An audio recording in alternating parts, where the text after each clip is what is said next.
O Vale de Hula é provavelmente uma das áreas úmidas mais importantes ao longo da rota migratória oriental.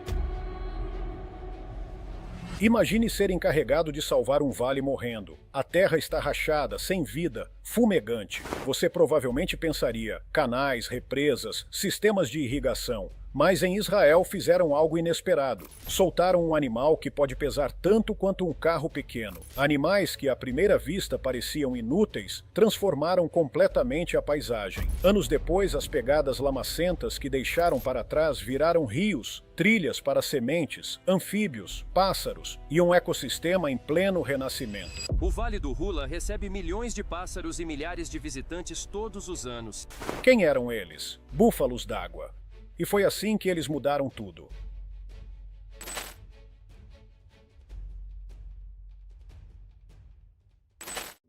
A morte de um vale.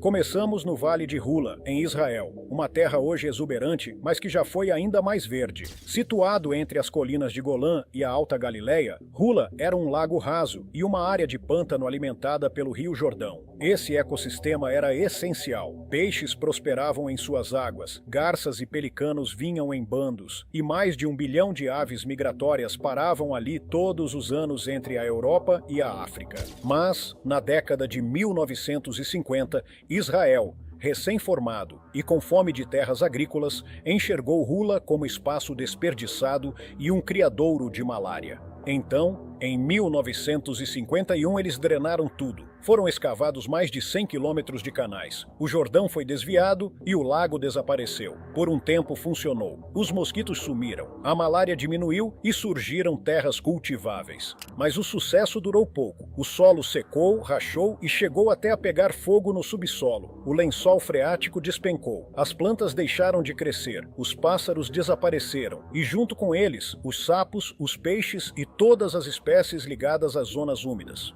Um estudo de 1985 concluiu: Hula perdeu sua função ecológica. Sinais de um renascimento. Hoje, Hula passou por uma recuperação impressionante. Os lagos estão cheios, as zonas úmidas, estáveis. As aves migratórias, mais de 1 bilhão delas, voltaram. Até os flamingos, antes visitantes raros, agora permanecem o ano todo. O símbolo máximo dessa retomada, o sapo pintado de Hula, considerado extinto por 50 anos, redescoberto com mais de 230 adultos em 22 lagos. 8 espécies nativas de plantas foram reintroduzidas para fixar o solo e evitar a erosão. Hoje, 340 espécies de plantas silvestres crescem ali, incluindo 57 raras e 8 ameaçadas de extinção. Mas como essa recuperação aconteceu? Castores, talvez? Um bom palpite, mas não. Essa história pertence a algo muito maior: o búfalo d'água. Conheça o búfalo d'água.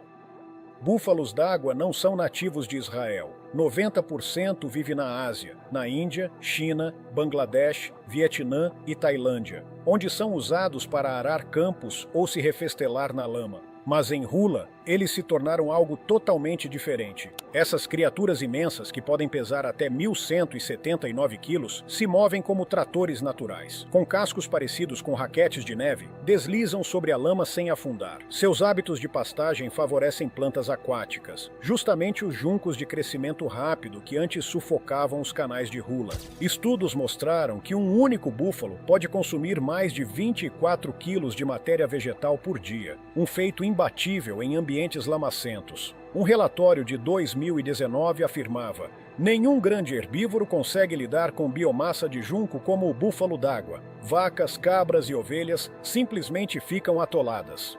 Como eles chegaram até aqui? Mas os búfalos não foram a primeira ideia. Em 1990, após intensos debates, Israel mudou de direção, decidindo reinundar o vale.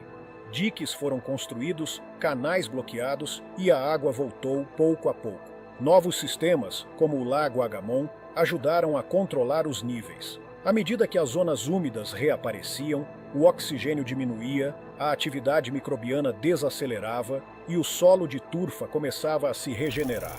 Mas só a água não bastava. Máquinas não conseguiam remover os juncos sem causar danos ambientais. Seres humanos não conseguiam alcançar o lodo profundo. Foi então que os ecologistas propuseram uma solução do velho mundo: búfalos d'água. Naturalmente, alguns temeram um desastre, como a introdução de espécies não nativas, tipo as pitons na Flórida ou os coelhos na Nova Zelândia. Mas os búfalos não eram invasores. Permaneciam dentro dos limites, não causavam danos econômicos e não competiam com espécies nativas. Na verdade, ajudavam essas espécies a voltar.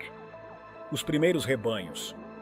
A ideia começou após a Guerra dos 6 Dias, quando as fronteiras de Israel se deslocaram.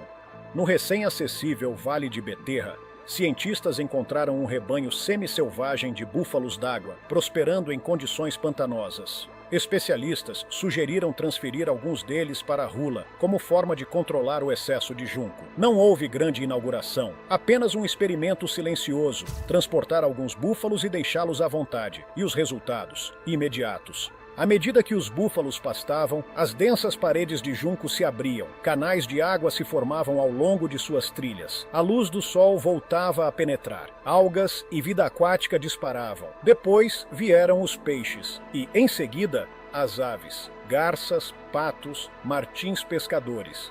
Nas áreas ocupadas pelos búfalos, o número de aves triplicou. Seus passos revolviam a lama, mantendo o solo solto e úmido. Um processo que os cientistas chamam de respiração do solo. As poças rasas que deixavam viravam berçários para sapos e insetos. Um estudo apontou que os pontos de reprodução com água aumentaram em mais de 40% nessas áreas. Sementes grudavam em seus pelos e cascos, espalhando vegetação. Outras passavam pelo sistema digestivo e brotavam no esterco. Na prática, os búfalos se tornaram jardineiros, engenheiros hídricos e fábricas de fertilizante. Tudo ao mesmo tempo. Como resumiu um relatório, se Yellowstone tem lobos, Hula tem búfalos d'água. Uma reviravolta contra-intuitiva. Aqui vai uma reviravolta que pouca gente conhece. Para salvar Hula, foi preciso drenar a terra uma segunda vez. Após a primeira drenagem, a turfa seca começou a queimar no subsolo, liberando toxinas e fazendo o solo afundar até 0,9 metros. As plantações até cresceram no início, mas depois os campos rachavam no verão, alagavam no inverno e formavam buracos. A reinundação desacelerou a decomposição da turfa, mas um outro perigo persistia. A água parada ainda podia provocar incêndios subterrâneos. Foi aí que os búfalos deixaram de ser apenas jardineiros do ecossistema. Eles viraram prevenção contra incêndios. Cada passo revolvia o solo e o mantinha úmido, agindo como um sistema de irrigação vivo. Onde se deitavam, o solo permanecia molhado. Seu movimento constante aerava a terra e impedia que o subsolo secasse e pegasse fogo. Eles não eram apenas parte da solução, eles eram a solução. No início dos anos 2000, o rebanho já contava com 60 a 80 indivíduos. Hoje, são entre 120 e 150. De vez em quando, alguns se aproximam de fazendas, mas raramente causam danos às plantações. Por quê? Porque se alimentam quase exclusivamente de vegetação aquática. Nada de valor econômico. Conflitos são raros. Cercas ecológicas, patrulhas de guardas florestais e cães pastores mantêm os búfalos onde devem estar. Ao contrário de seus parentes mais agressivos, esses búfalos evitam confronto. Mesmo com filhotes por perto, preferem recuar a atacar. Nunca houve registro de ferimentos graves ou mortes. A história de Hula reflete uma verdade mais profunda. As pessoas drenaram o pântano, ele morreu. Depois, entraram em pânico. Mas quando os búfalos e a natureza puderam fazer seu trabalho, a vida voltou. Ainda assim, seguimos tratando isso como um triunfo da gestão humana. Esse é um padrão. Ecos pelo mundo. Veja o cervo-dama persa. Na década de 1950, a espécie estava praticamente extinta. Restavam menos de 10 indivíduos no Irã. Em Israel, não havia nenhum. Mas, nos anos 1970, conservacionistas encontraram 7 exemplares em zoológicos europeus. 2 machos, 5 fêmeas. Os cuidados foram intensivos. Os cervos não sabiam viver na natureza. As taxas de natalidade eram baixas. Eles eram frágeis. Ao longo de 2 décadas, foram reintroduzidos em condições seminaturais. No início dos anos 90, a população ultrapassou 50 indivíduos. Em 1996, foram soltos no Vale de Nahal e Issachar. Alguns morreram cedo, mas a maioria se adaptou. Nos anos 2000, a população selvagem ultrapassou 200. Hoje, Israel abriga quase 1/3 de todos os cervos-dama persas do mundo, e o pasto deles remodelou todo o ecossistema do vale. A espécie certa, no papel certo. A lição não se trata apenas de animais. É sobre restaurar o equilíbrio. Em Yellowstone, a eliminação dos lobos levou a um colapso ecológico. Cervos pastavam em excesso, árvores desapareceram, rios mudaram de curso. Mas quando os lobos voltaram, em 1995, tudo mudou. Em poucos anos, as árvores começaram a crescer de novo. Castores retornaram. As represas estabilizaram os rios. Os salmões prosperaram. Uma única espécie remodelou toda a paisagem. Em Guam, cobras arborícolas marrons chegaram por acidente após a Segunda Guerra Mundial. Sem predadores naturais, eliminaram 10 espécies de aves nativas. As pragas explodiram. A agricultura sofreu. A solução? Lançar ratos mortos com veneno de aviões, caro e temporário. Na Nova Zelândia, coelhos importados se reproduziram sem controle. Então, autoridades trouxeram doninhas e furões que acabaram caçando aves que não voam. 80% das espécies de aves nativas entrou em declínio. Hoje, o controle de invasoras custa mais de $1 bilhão por ano. A história da Austrália é ainda mais sombria. Raposas e gatos introduzidos matam mais de 2 bilhões de animais nativos por ano. 34 espécies de marsupiais desapareceram. Mas quando os dingos, por muito tempo vistos como vilões, foram protegidos, os ecossistemas começaram a se recuperar. Na Índia, o anti-inflamatório diclofenaco devastou as populações de urubus. Sem eles para limpar carcaças, cães de rua se alimentaram dos restos. As mortes por raiva dispararam. O custo humano, mais de $34 bilhões. Enquanto isso, na África do Sul, populações de hipopótamos estão diretamente ligadas à saúde dos rios. Seus dejetos, apesar de desagradáveis, alimentam peixes, que alimentam aves.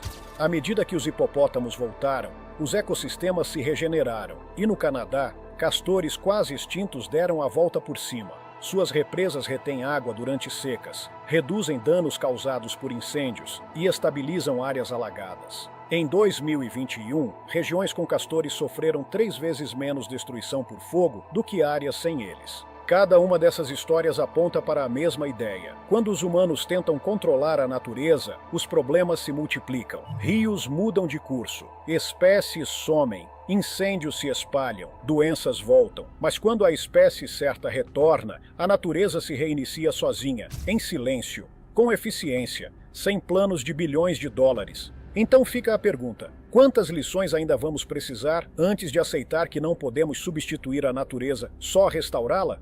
Onde você vive, alguma espécie sumiu sem que ninguém notasse. Qual delas, se voltasse, poderia mudar tudo? Deixe seu comentário e não se esqueça de se inscrever para não perder nenhuma história.